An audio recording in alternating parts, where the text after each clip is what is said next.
Many parts of the body generally wear down as we age, especially the joints that help connect our bones.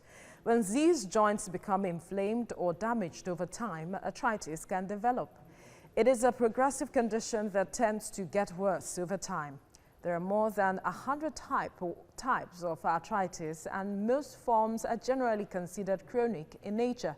Dealing with arthritis can be tough, but it can be prevented and properly managed. Well, joining me via Skype is wellness coach, entrepreneur, and executive director, Higher Consult, Feintola Onagorua. Good morning.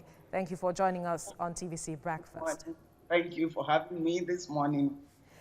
Now, first, help us better understand how do people know they are suffering from arthritis? Okay, beautiful. That's like having a definition of arthritis.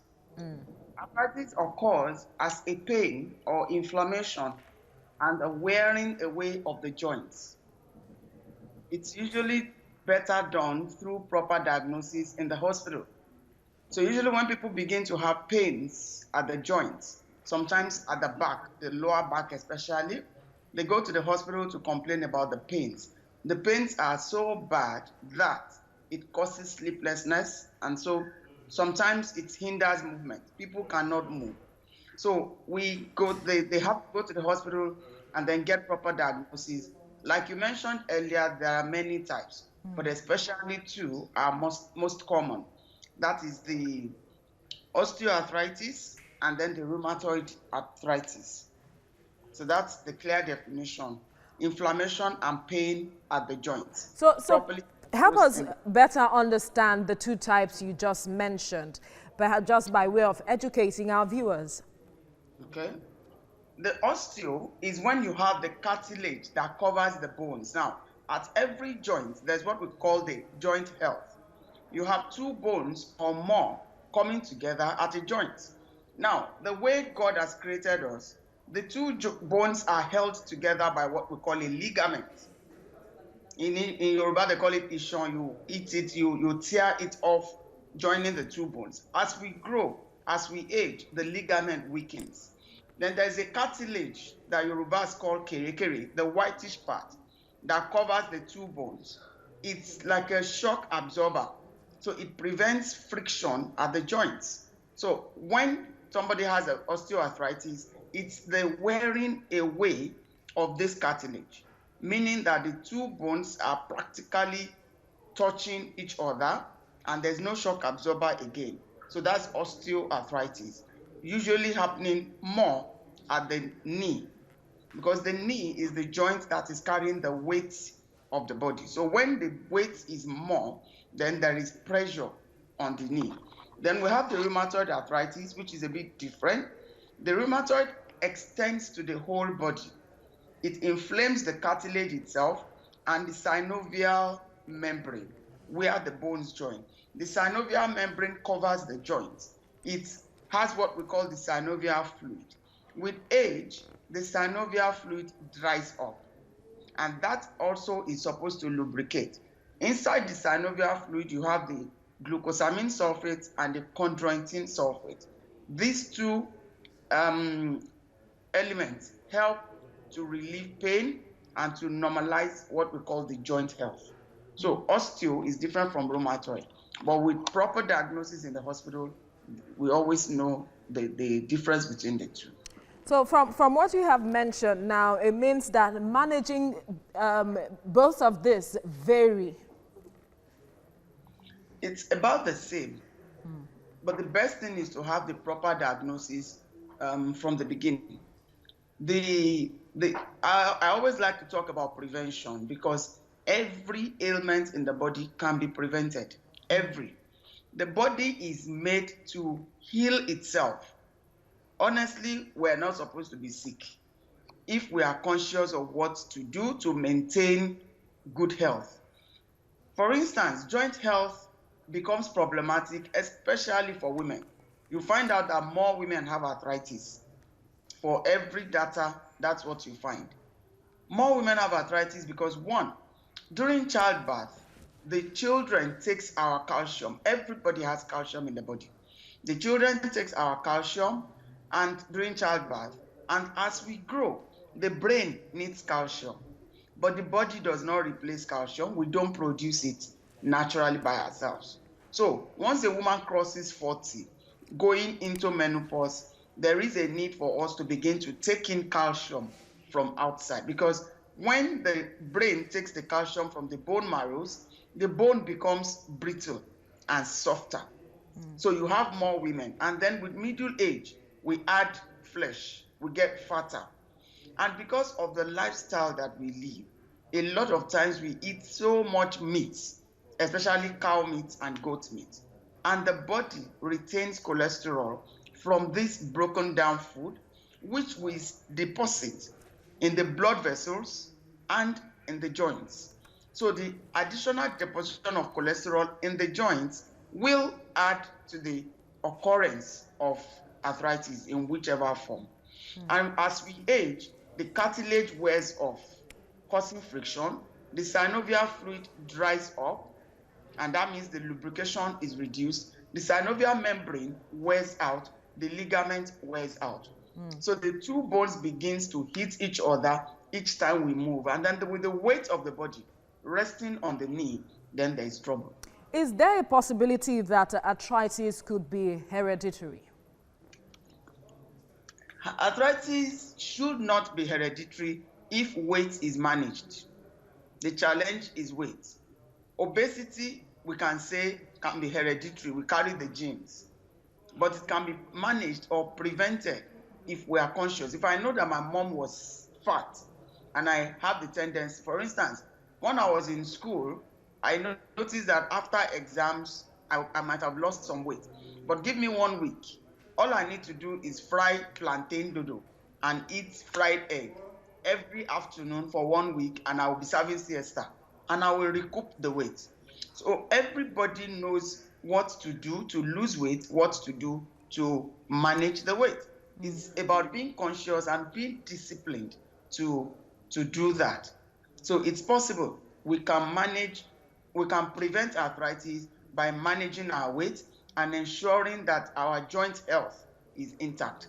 How do we wear our body out? Sometimes we do we wear our bodies out, maybe with lots of exercises we exert so much energy with exercises we wear out. And then many people who have been athletic or have done lots of sports before, we can also wear out our joints. But majorly, what goes into the mouth. So let's focus on exercises for the next few minutes, because you said we can wear ourselves out or our joints out by the exercises that we do. So what would you recommend as being the ideal form of exercise for the body? Once you cross 40, I always tell people, don't jog, walk.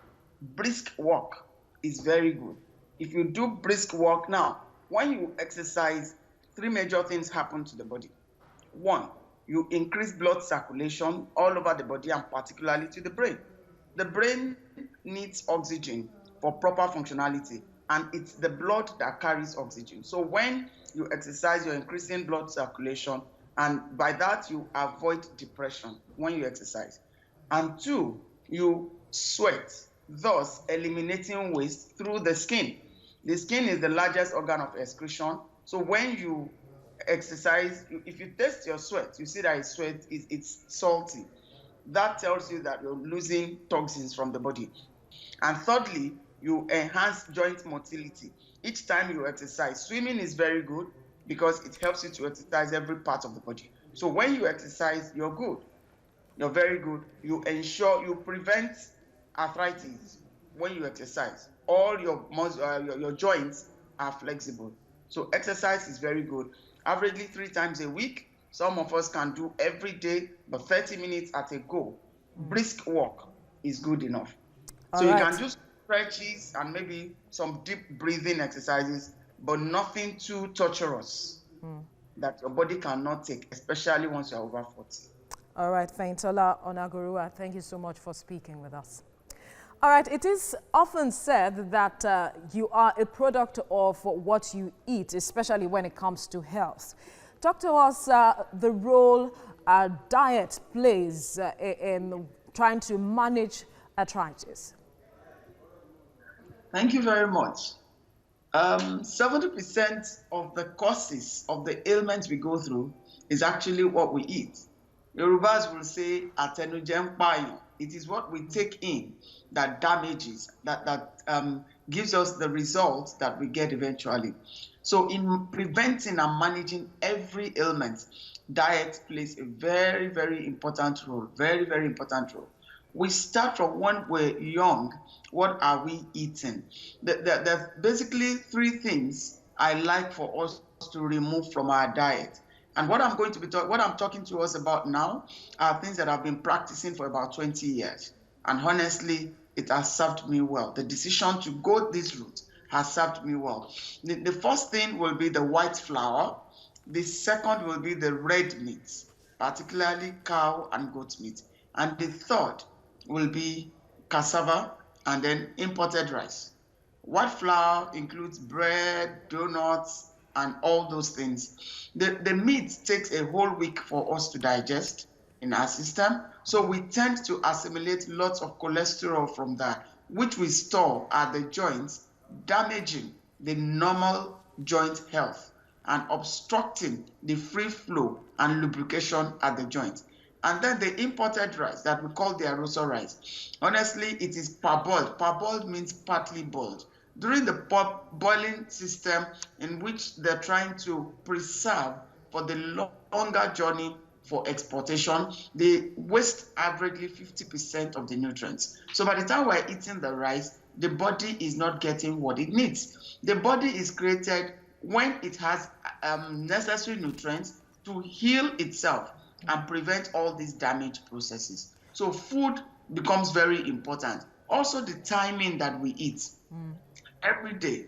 It's good to eat whatever you want to eat latest time by 7 p.m. so that whatever you have eaten will digest before we go to bed. Because when we go to bed and the food has not properly digested, the body simply creates storage facilities, which include the joints, the tummy, the bum, and behind the leg, and Christian mother. That's how we call this place. So when you have such things, you're storing excess food that the body cannot easily digest because of the timing in which we eat. So we have to adjust our time. That's what I always talk about, the 24-hour body cycle, which means that we shouldn't eat anything from about 7 p.m.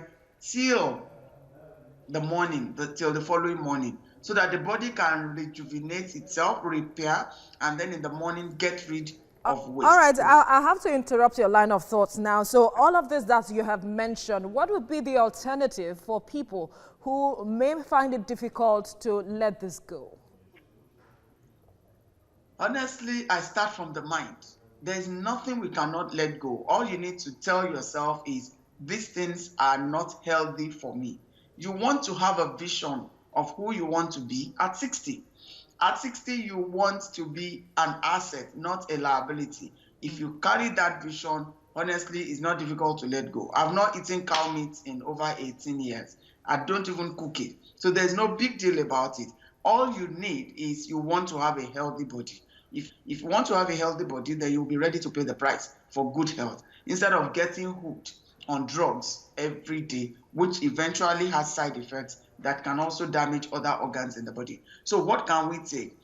There is snail, there is fresh fish with scale, there is local chicken, not the agric one. The local chicken you find that has low fat, because in managing arthritis, we have to manage the weight. You have to start from detoxification, get rid of waste that we have accumulated in the system over the years. You get rid of those things, you have a clean joint. When the joint is clean, it can heal itself, it can repair itself. We take extra supplementation because a lot of times we overcook our food, we lose the necessary supplements. So you detox, you supplement, you take lots of fruits and vegetables to bring in those things that the body will need to repair itself. You need to bring those things. So what are the things you do? We can eat ofada, brown rice. We can eat basmati rice. Those are naturally occurring foods. Plantain flour is good. You can do the tubers without peeling the bark. You can do plant protein. The best plant protein we have is beans. You can cook your beans after you peeled the bark so that you enjoy the sweet flavor, and then you do it even in moi moi, you get a good one. And then we review the oil that we take. The olive oil seems to be the best that we have around, so that we do away with the oil that congeals. There are these oils that will solidify when the weather is cold. You don't want to go on that, because you will be storing those same fat back in the blood vessels and in the joints. And then we spoke earlier about exercise. Whatever you eat during the day, endeavor to burn it off. Endeavor to burn it off. And then take lots of water. We need water to detoxify. We need to sweat to detoxify. Please watch your seasonings, your salt, all those the high seasonings we have around. We can do with the local seasoning. It's better to do more of Iru and Ogiri than going on the white Maggies and all of that. Please do reduce them. Reduce your sodas, reduce the sugars, reduce the caffeinated drinks, reduce smoke, reduce alcohol. We need to do away with all of that. Please note that diet is very, very, very important. Absolutely. Feintola Onagurua, thank you so much for speaking with us.